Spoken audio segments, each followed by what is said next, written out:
Hey, what's up, guys? Nick Connor here. And I got to admit something because I got called out the other day by my wife, completely called out. And I've been helping my sister, one of my sisters out with buying a home. And, you know, knowing that interest rates were low and all of these different things, I was talking to my wife, Lisa, about how, I like, I want my sister to be moving faster. I want her to take advantage of the market and go get a loan at a low interest rate and save herself thousands of dollars.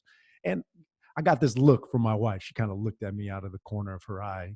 Fellas, you know what's going on when you get that look from your wife. But she basically just said, "What are you talking about? You're doing the same thing right now." And I was like, "What do you mean?" And she was like, "You're dragging your feet." And you know what? She was right. She was right. For 30 plus years of my life, I've been deathly afraid of finances. And when I mean deathly afraid, what I mean is I haven't wanted to be on top of the details. And the story that I told myself was that I'm not detail oriented and that my financial approach was to go out and produce. And that if I could produce, everything would take care of itself. And still, in many ways, that is my approach. I believe in building in a growth phase. But in light of everything happening with the coronavirus, it makes you really stop and take pause. I'm sure you guys have all been doing that and really look at your approach. And maybe you're in the stock market heavily and you're seeing your 401k dwindle as the stock market does what it's doing. And you start to think about your strategy. And a lot of people are panicked right now. And whatever situation you're in, it just I think that usually the thing that we overestimate is how challenging it's going to be, how m- much we're losing, how much pain we're going to be in. We overshoot on that, but we also underestimate the feeling of peace that we get when we simply address what's happening. And for me, what that looks like, right now we're living in a different country, navigating, getting my U.S. business income verified here as we're looking to establish ourselves and purchase a home here in Estonia, because now we've made the decision that this is going to be home for a while. And, it's difficult. It's difficult when you don't know if what you got is going to get it done. And there's fear around that. I know that that's been a big fear that has kept me dragging my feet. And finally, Lisa, the other day, she called me out when she did that. I said, "You know what? You're right. I don't want to be a hypocrite. I'm trying to tell my sister to take advantage and move quick and all those things, but I'm still dragging my feet a little bit."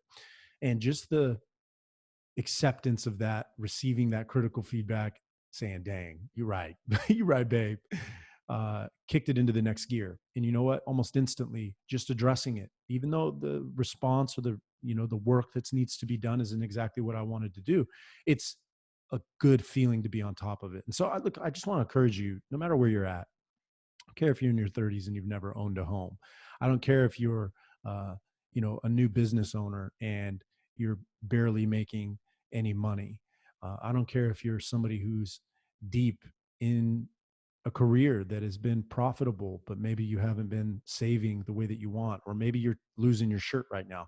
Whatever the case may be, I found that just addressing the facts, addressing the facts always feels better, always feels better.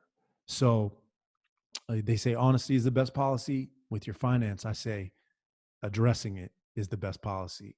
And so um, we'll see what happens with this coronavirus. It's pretty insane. I made a post earlier about being here in Estonia, Tallinn, Estonia, a country of 1.5 million people, and country where people are a little cold, a little standoffish. If you're a acquaintance or a stranger, warm, loving people when you're inside of the circle, in the family or in the circle of friends.